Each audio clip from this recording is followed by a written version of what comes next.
الفاتحة. أعوذ بالله من الشيطان الرجيم. بسم الله الرحمن الرحيم. الحمد لله رب العالمين الرحمن الرحيم مالك يوم الدين. إياك نعبد وإياك نستعين اهدنا الصراط الذين أنعمت عليهم غير المغضوب عليهم ولا الضالين. قال المصنف رحمه الله تعالى الشيخ عبد الوهاب الشعراني رحمه الله تعالى في كتابه الأنوار القدسية إلى أن قال waqad kana lan teman-teman anu sapa Imam Abdul Qasim Al-Junaid rahimahullahu taala iku yaqulu ngendika sapa Syekh Abdul Qasim Junaid Al-Baghdadi manu ta sapa nong salaka kang ngambah sapa man bi ghairi syekhin kelawan tanpa guru dhalla mangko sesat sapa man mangko sasar sapa man wa dhalalan nyasaraken sapa man waman hurima waman lan utahe sapa nong hurima kang den aling-alingi sapa man ihtiramal asyakhi ing mulyaken pira-pira guru ibtalahu mangko nurunaken bala iman sapa Allah taala bil makti kelawan bendu benal ibadi ing dalam antarane pira-pira hamba wa hurima lan den cegah lan den aling-alingi sapa man nurul imani ing cahaya keimanan wa kana lan ana sapa Abu Turab An-Nakhsyabi radhiyallahu taala anhu iku yaqulu ngendika sapa Syekh Abu Turab An-Nakhsyabi iza alifan alikane biasa apa al-qalbu ati al-i'rada ing berpaling anillahi saking Allah subhanahu wa ta'ala sahibathu mongko ngancani ing man apa al-waqi'atu apa sul adab tanya ngerendahaken fi auliya illahi ing dalem pira-pira waline Allah taala wa kana lan ana sapa Syaikhul Qasim al-Qusyairi rahimahullahu taala iku yaqulu ngendika sapa Syaikhul Qasim al-Qusyairi Lolam yakun, panjang ya. Lolam yakun lamun ora ana lil muridi kutub kedhe murid minal ba'isi saking motif atau dorongan alal adabi ing atase adab. Illa qaulu Musa angin apa ucapane Nabi Musa alaihi salatu wassalam lil Khadiri maring Nabi Khidir. Hal attabi'uka ala an tu'allimani mimma 'ullimta rusyda. Hal ana ta attabi'uka anut sapa ingsun ing sira ala an tu'allimani ing atase yen to ngajari sapa sira ingsun mimma saking barang ulimta kang den ajari sapa sira rusdan ing pituduh lakafahu yakti cukup apa mengkono qaul Musa ing man lakafahu mongko cukup ing man apa zalika mengkono qaul Musa baina Musa mongko temen sedune Nabi Musa alaihi salatu wassalam lamma arada tatkalane karep sapa Nabi Musa sohbatal Khadiri ing ngancani atau geguru ing Nabi Khidir hafidho ngreksa sapa Nabi Musa syaratul adabi ing syarate adab fastadzana mangko njaluk izin sapa Nabi Musa awalan ing dalam awale fi sohbati ing dalam kekancan atau meguru summa syarata mangko nuli aweh syarat alaihi ing atase Nabi Musa sapa al Khadir Nabi Khidir alaihi salam alla yu'aridahu ing yen to ora nentang sapa Nabi Musa ing Khadir fi syai'in ing dalam suci-wici walaya taridulan ora nentang sapa Nabi Musa alaihi ing atase Khidir fi hukmin ing dalam siji hukum nal ahkam nyatane saking pira-pira hukum summa lamma mangko tatkalane lamma khalafahu tatkalane nulayani ing Khidir sapa Musa Nabi Musa tajawaza mangko nglewataken sapa al Khadiru Nabi Khidir anhu saking Nabi Musa al marratal ula ing dalam ambalan kang pertama wasaniyata lan ambalan kang kaping pindho falam mantaha mongko tatkalane katok sapa Nabi Musa ila asalisati maring kang kaping telu allati hiya kang ya utawi salisah iku haddu awwalu haddil kabirati iku awale batasan dosa besar dosa gede kala mongko ngucap sapa Khidir lahu maring Nabi Musa hada utawi iku firaku baini wa bainika ada firaku baini wa bainika hada utaiki iku firaku iku perpisahan baini ing dalam antarane ingsun wa bainaka lan ing dalam antarane sira firaku apa firakun eta kerja yang poho eta surat mana eta kori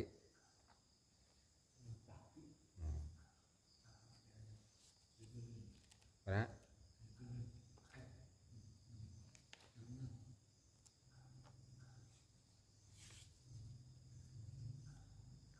ada firaku baini sing ora mah iya pasti dan eta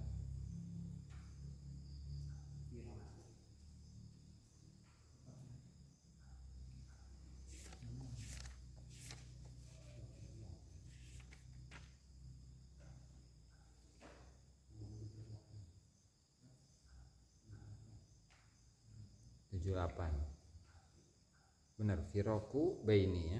Firaku baini. Allah tanwinan. Idza alimta nalikan urus sapa sira Allah. Bismillah salatu wassalamu ala Rasulillah Muhammad ibn Abdullah wa ala alihi washabihi wa la haula wa la quwwata illa billah. Amma ba'du, para hadirin yang dimuliakan Allah taala. Mari kita lanjutkan pengajian kitab Al-Anwarul Qudsiyah fi ma'rifati qawaidis sufiyah karya Syekh Abdul Wahab Asy-Sya'rani rahimahullahu taala. Di mana pada pertemuan yang sebelumnya beliau menjelaskan tentang bagaimana sih kriteria dari seorang guru. Alamatus syekh, yang seorang murid itu wajib untuk beradab secara totalitas kepadanya. Kan banyak itu. Yaitu dia mengetahui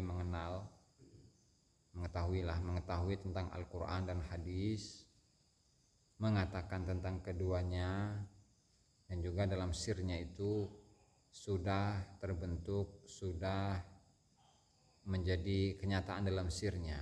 Kemudian dia itu juga menjaga beberapa batasan-batasan Allah Ta'ala.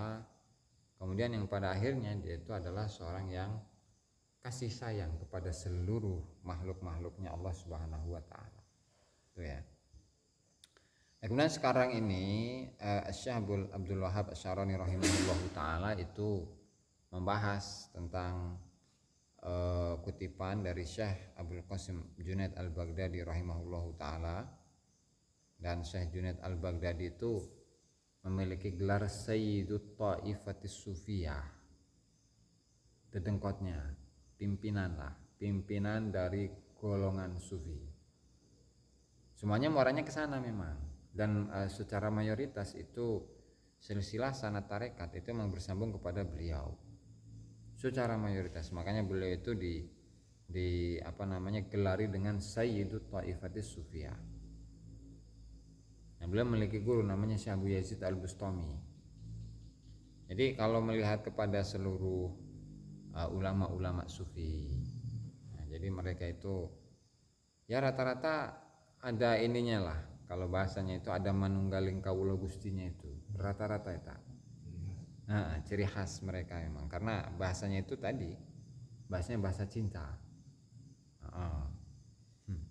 Nah, itu sedikit lah yang mengenai Syekh Abdul Qasim Junaid Al-Baghdadi. Bahkan di mana itu ada RTNU. Pengertian dari Ahlus Sunnah wal Jamaah itu adalah mengikuti kepada Al-Quran, Sunnah, Ijma, Qiyas. Kemudian dalam mazhab fikihnya itu mazhab Syafi'i, mazhab 4, mazhab Syafi'i, atau mazhab Maliki, atau mazhab Hambali, atau mazhab Hanafi. Nah, kemudian dalam tasawufnya itu mengikuti tasawuf atau tarekatnya Syekh Junaid Al-Baghdadi atau Syekh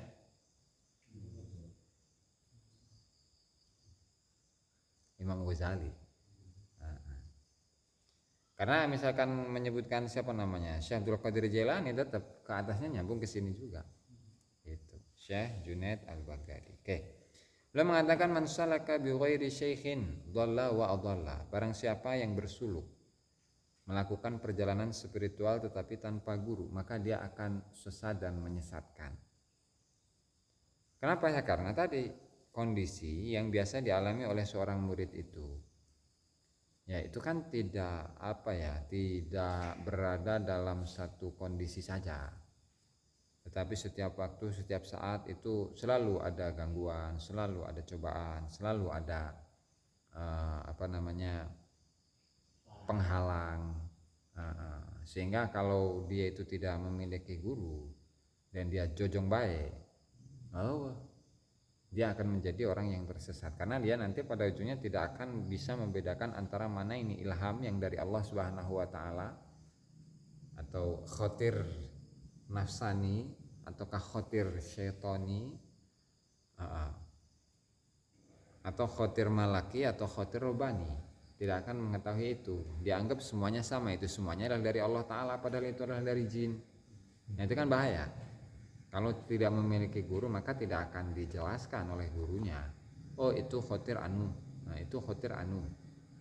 Nah, makanya perjalanan dari Syekh Abdul Wahab Asy-Sya'rani di awalnya itu sarwaita. karena merasa pintar, karena merasa memiliki banyak ilmu, bisa menguasai kitab segala macam, dia amalkan apa yang beliau baca. Cuman ketika mengamalkan itu semua ya seolah-olah itu seperti merasakan kehampaan. Merasakan kehampaan yang kayak nggak ada apa-apanya gitu. Nah, kemudian pada akhirnya merasakan aduh ini kayaknya kayak nggak ngefek gitu dalam kehidupan atau dalam kondisi kerohanian saya, sehingga saya itu membutuhkan guru. Yang pada akhirnya beliau bertemu dengan Syekh Ali Al-Khawas itu. Suluk kepada beliau, kemudian disuruh untuk membaca wiridan-wiridan yang sudah ditentukan oleh Syekh Ali Al-Khawas, ya kan? Kemudian beliau itu ya sudah, gampangnya ya usul gitulah kalau bahasa ininya, simpelnya, dengan pengalaman-pengalaman yang macam-macam. Ya artinya meskipun demikian, Syekh Abdul Wahab Asy-Sya'rani itu tetap membutuhkan seorang guru.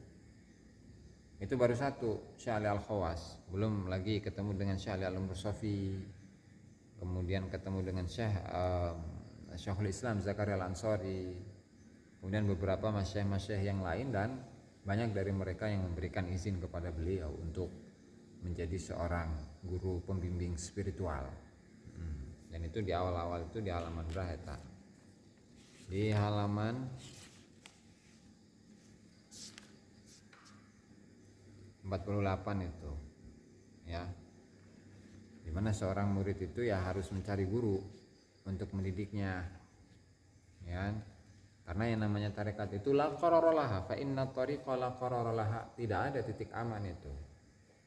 Qarar itu kan tempat diam atau tempat tetap, tempat aman lah kalau bahasa simpelnya ya. Karena tarekat itu nggak ada tempat posisi aman, tetap setiap harinya itu ada gangguan, ada guncangan dan lain sebagainya.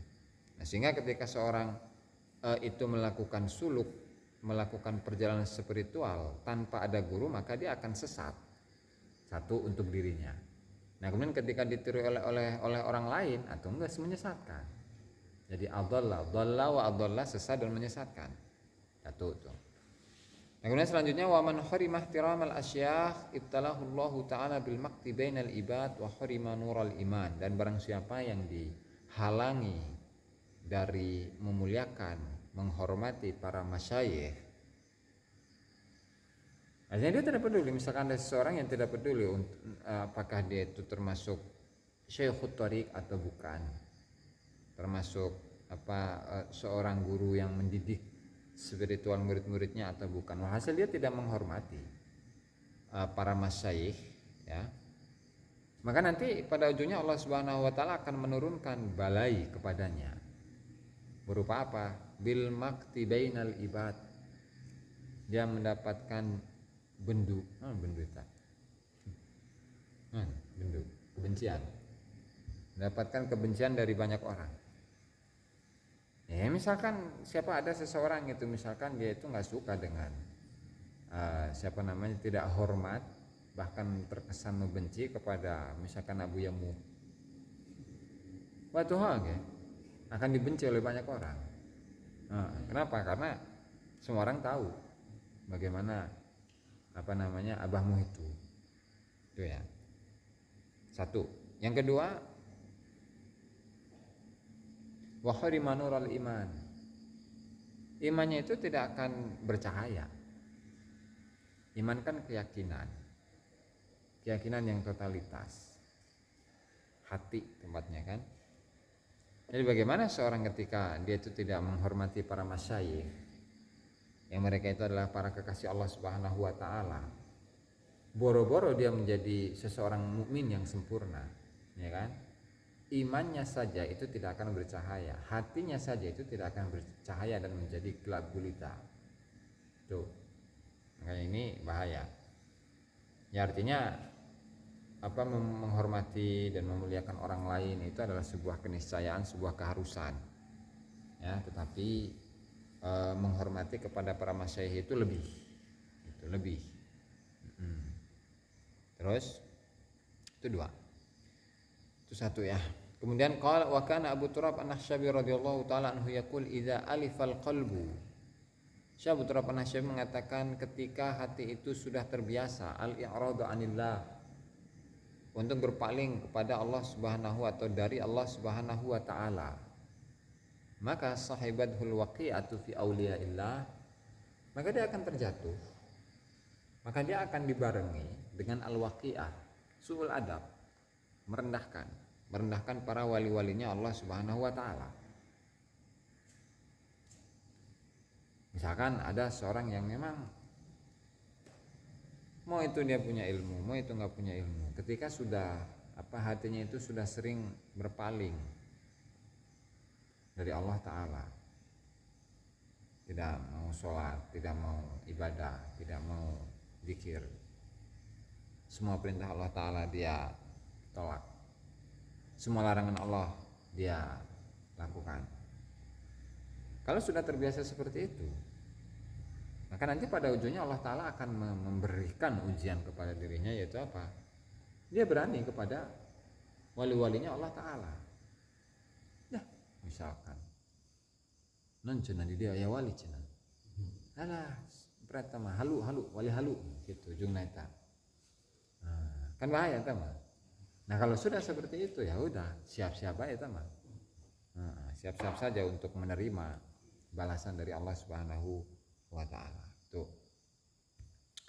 Dan selanjutnya wakan Abdul Qasim Al-Qushairi rahimahullahu taala yaqul lam yakunil murid min al-ba'its al-adab illa qaum Musa alaihi salatu wassalam al-Khadir lakafahu dzalika. Itu hal atabiuka ala tu'allimani mimma 'allimta rusyda.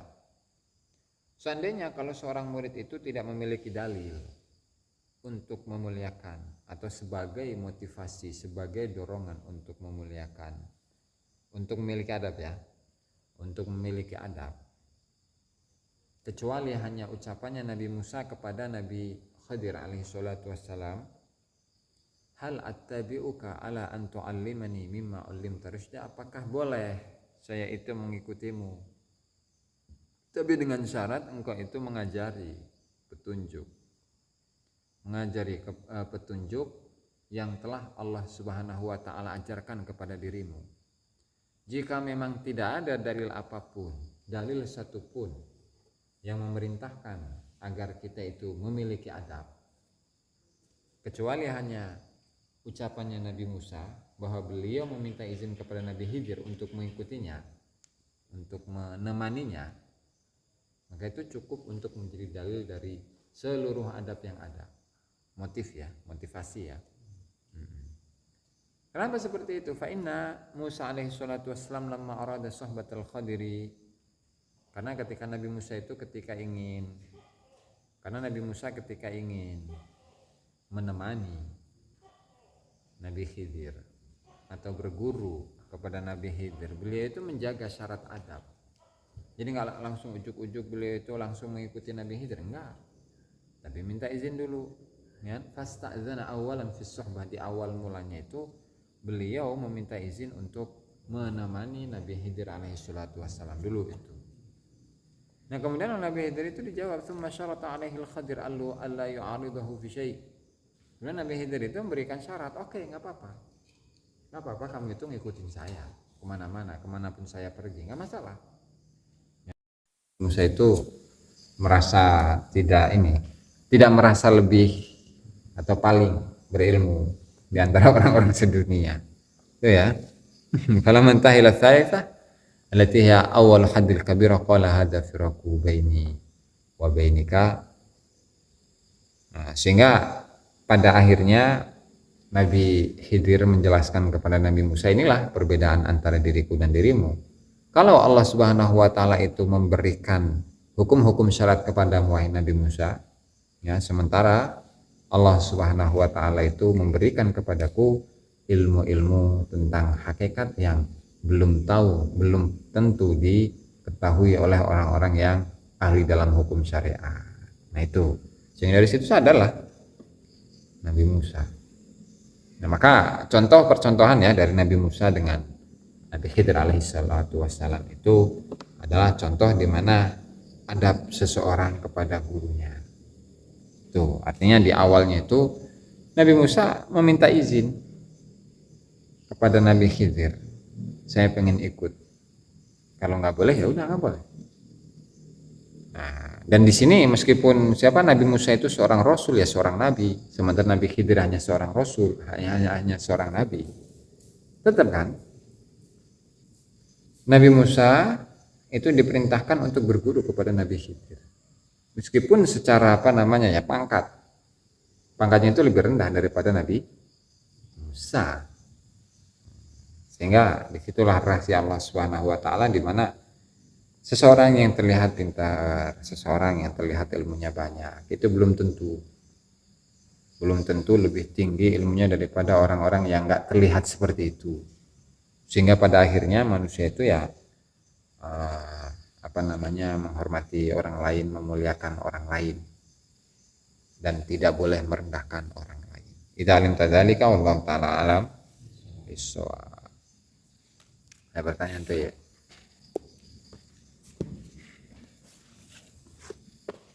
Bas.